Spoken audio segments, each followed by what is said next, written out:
అంటే కక్ష సాధింపు కాకుండా ఇది అంతా కూడా పొలిటికల్గానే కదా, రాజకీయంగా కక్ష సాధింపు చర్యల్లో భాగంగానే ఈరోజు ఆ, చంద్రబాబు నాయుడు ఇలాంటి ఆ, అసత్య ఆరోపణలు చేయడం కానీ, వాటిని నమ్మించే ప్రయత్నం చేయడం కానీ, మీడియాలో ఆ, డిబేట్లు ఇవి అవి పెట్టి వారికి కావాల్సిన ఛానల్స్లో పత్రికల్లోనూ అతి దారుణంగా రాయడం కానీ, ఇవన్నీ కూడా డైవర్షన్ పాలిటిక్స్, మా మీద కక్ష సాధింపు, మా క్యారెక్టర్ అసోసినేషను ఇవి చేయాలనే ప్రయత్నం చేస్తూ ఉన్నాడు. ప్రజలందరూ కూడా ఇది గమనిస్తూ ఉన్నారు. తప్పకుండా ఇవన్నీ కూడా మేము సత్య దూరం అని చెప్పి నిరూపించుకోగలుగుతాం. దానికి ఏమాత్రము ఇబ్బంది లేదు.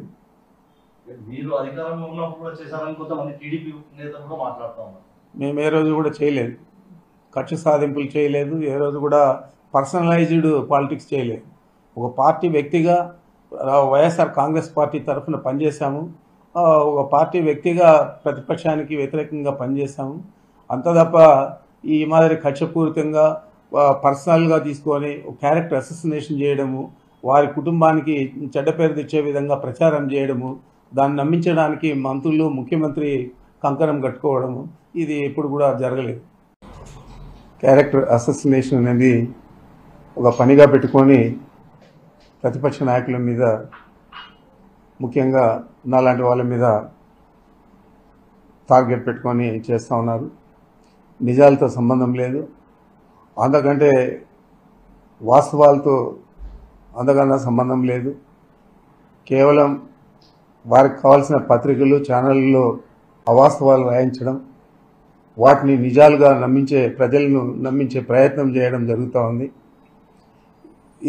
దీనికి ఒత్తాసు పలుకుతూ ముఖ్యమంత్రి గారు, వారి మంత్రివర్గంలో సభ్యులు ఏదో జరిగిపోయినట్లు కామెంట్లు చేయడం, వెంటనే పోలీస్ విచారణ అంటారు, సిఐడి ఎంక్వైరీ అంటారు, కనీసం ఆధారాలు కూడా చూపకుండా నాలాంటి వాళ్ళ మీద బురద జల్లే ప్రయత్నం చేస్తూ ఉన్నారు. చిత్తూరు జిల్లాలో గట్టిగా నిలబడి చంద్రబాబును వ్యతిరేకించడం అనేది వాళ్ళకు మింగుడు పడలేదు. చంద్రబాబు రాజకీయాల్లోకి వచ్చినప్పటి నుంచి కూడా నాకు కానీ మా కుటుంబానికి కానీ వారు వ్యతిరేకంగానే పనిచేశారు. అందుకే రాజకీయంగా మమ్మల్ని పూర్తిగా కట్టడి చేయాలనే లక్ష్యంతో ఈ తప్పుడు ప్రచారాలు చేస్తున్నారు. మదనపల్లిలో రికార్డులు తగిలిపోయాయని చెప్తున్నారు. అది కూడా మాదే కుట్ర అంటూ ఉన్నారు. రికార్డులు తగలబెడితే అవే రికార్డులు ఎంఆర్ఓ ఆఫీసుల్లో ఉంటాయి, ఆర్డీఓ ఆఫీసుల్లో ఉంటాయి, కలెక్టరేట్లో ఉంటాయి, సెక్రటరియట్లో ఉంటాయి. మరి వాటిని అన్నింటినీ కూడా కుట్ర కోణమని ఏ విధంగా చెప్తా ఉన్నారో నాకు అర్థం కాదు. మరి ప్రభుత్వం కూడా మేము మొత్తం డేటా అంతా రిట్రీవ్ చేశామని చెప్పి కూడా చెప్పుకొచ్చింది. ఇందులో కుట్ర ఏముంది, మేము చేశామని ఎలా చెప్పుకోగలుగుతున్నారు? మీ పార్టీ కార్యకర్తలను నాయకులను అడ్డం పెట్టుకొని వాళ్ళ చేత తప్పుడు ఫిర్యాదులు చేయించుకొని మాపై బురద దల్లే ప్రయత్నం మీరు చేస్తూ ఉన్నారు. ఎలాంటి ఆధారాలు లేకుండా కొంతమంది అధికారులు అత్యుత్సాహం చూపుతూ ఉన్నారు. మరి వాస్తవాలు మీ దగ్గర ఉంటే, ఆధారాలు ఉంటే తప్పకుండా వాటిని నిరూపించండి. లేదంటే తప్పుడు ఆరోపణలు చేసి చంద్రబాబు ఉచ్చులో తగులుకోవద్దండి అని చెప్పి నేను అధికారులను కోరుతా ఉన్నాను. తప్పుడు పనులు చేయాల్సిన అవసరం నాకు కానీ మా కుటుంబ సభ్యులకు కానీ అవసరం లేదు. నేను 7 సార్లు శాసనసభ్యుడిగా ఉన్నాను. మా కుమారుడు 3 సార్లు పార్లమెంట్ సభ్యుడు, మా తమ్ముడు 2 సార్లు శాసనసభ్యుడు. మరి ప్రజాదరణ అభిమానం ఉంటేనే ఇన్నిసార్లు రాజకీయాల్లో కొనసాగుతామని చెప్పి వారికి ప్రత్యేకంగా చెప్పనక్కర్లేదు. మరి మా పేరుతో ఉన్న భూములు, ఇతర ఆస్తులన్నీ కూడా ఎన్నికల అఫిడవిట్లో పేర్కొన్నాం. అఫిడవిట్లో పేర్కొన్న ఆస్తులు తప్ప మాకు ఏ ఆస్తులు కూడా లేవు. మరి మదనపల్లి కేసుకు సంబంధించి సిఐడికి అప్పగించిన, సిబిఐకి అప్పగించినా నాకు ఇబ్బంది లేదు. ఆ కేసుకు నాకు ఎటువంటి సంబంధం లేదు. కానీ వైసీపీ నాయకులపై కేసులు వేసి వారిని వేధించే ప్రయత్నం చేసేదే కాకుండా వారి ద్వారా నా పేరు చెప్పించే దానికి ప్రత్యేకంగా ఈ కుట్ర చేస్తూ ఉన్నారనేది ఈ రాష్ట్ర ప్రజలందరికీ కూడా తెలుసని చెప్పి కూడా మీకు మనవి చేస్తూ ఉన్నాను. గతంలో పుష్కరాల్లో చనిపోయారు చంద్రబాబు ఆధ్వర్యంలో. ఈ మధ్య ఎలక్షన్ అయిన తర్వాత చాలామందిని అతి దారుణంగా హత్యలు చేశారు.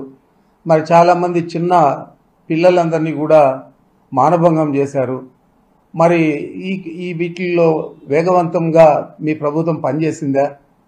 మరి ఏదో అక్కడ రికార్డులు గాలిపోయినాయి, అత్యవసరంగా పోవాలని చెప్పి హెలికాప్టర్ ద్వారా డీజీపీని పంపించి దీని మీద ఒక పెద్ద ఇది కేసు, చాలా ప్రమాదం, ఇది ఈ రాష్ట్రం అంతా కూడా కూలిపోతుంది అని చెప్పే లెక్కలో మీరు చేశారు.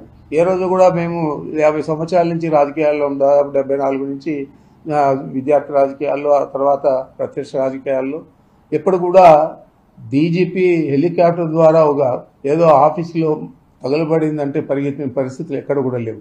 ఈరోజు మీరంతా కూడా దీన్ని రాజకీయ రంగు పులుమల్ల ఈ కేసుకు దాంట్లో మమ్మల్ని ఇరికించాలా అనే దీంతో అత్యుత్సాహంతో మీరు డీజీపీని పంపించి ఇదంతా కూడా చేయడం జరిగింది. ఇది పెద్ద స్కెచ్ మీరు చేసింది, చంద్రబాబు నాయుడు గారు చేసిందని చెప్పి చెప్పక తప్పదు. మరి ఏది ఏమైనా కూడా ఈ కుట్రలన్నీ ఎదుర్కొంటాం, ఈ కేసులన్నీ కూడా ఎదుర్కొంటాం. ఖచ్చితంగా ఈ రాష్ట్ర ప్రజలకు ఇవన్నీ కూడా తప్పుడు కేసులు అని చెప్పి నిరూపించే విధంగా మేము కృషి చేస్తాం. మరి దారుణంగా ఈ 10-15 రోజులు కొన్ని మీడియా ఛానళ్ళు, కొన్ని పత్రికలు అతి దారుణంగా క్యారెక్టర్ అసోసినేషన్ చేసి మమ్మల్ని అందరినీ కూడా రాజకీయంగా భ్రష్టు పట్టించే విధంగా మాట్లాడిన తీరు, అక్కడ జరిగిన డిబేట్ల తీరు అంతా కూడా మేము నిశ్చితంగా పరిశీలిస్తూ ఉన్నాం. ఇప్పటికే మాకు సంబంధించిన లాయర్లకు ఇచ్చాం. వారు వాటిని పరిశీలించిన పిమ్మట తప్పకుండా ఎవరైతే అత్యుత్సాహంగా మా మీద అబద్ధాలు కుట్రపూరితంగా చేసే ప్రయత్నం చేశారో వారి మీద ఖచ్చితంగా డిఫమేషన్ కేసులు వేయిస్తామని చెప్పి కూడా మీకు మనవి చేస్తూ ఉన్నాను. ప్రజలకు చేయలేని హామీలు మీరు చెప్పారు ఎన్నికల్లో, హామీలు చెప్పి ఇప్పుడు అవన్నీ కూడా నెరవేర్చలేక ఇలాంటి కేసులు, ఇలాంటి డైవర్షన్ పాలిటిక్స్ చేసే పరిస్థితి చాలా దురదృష్టకరమని కూడా నేను తెలియజేస్తూ ఉన్నాను. ఇప్పుడు చంద్రబాబు గారికి అధికారం వచ్చిన తర్వాత సూపర్ 6 అంటే భయం, ఖజానా ఖాళీ అని చంద్రబాబు చెప్పుకుంటాడు. రాష్ట్రంలో 10,000 కోట్లతో ఆ రోజు జగన్మోహన్ రెడ్డి గారికి అధికారం ఇస్తే ఆయన చెప్పిన హామీలన్నీ తూచా తప్పకుండా నెరవేర్చారు. ఈరోజు 1000 కోట్లతో మీరు అధికారంలోకి వచ్చారు. మరి మీరు కనీసం ఖజానాలో డబ్బులు లేవని చెప్తున్నారు తప్ప మీరు సాకులు ఎత్తుక్కుంటా ఉన్నారు. మీరు చెప్పిన హామీలు నెరవేర్చడానికి తప్ప ఇంకా ఏది కూడా చేయడం లేదు. ప్రజలందరూ ఇవన్నీ కూడా గమనిస్తూ ఉన్నారు. తప్పకుండా మీ సూపర్ 6 ఏ విధంగా మిమ్మల్ని ఛిద్రం చేస్తుందో రాజకీయంగా తొందరలోనే తేలుతుందని కూడా నేను చంద్రబాబు మనవి చేస్తూ ఉన్నాను.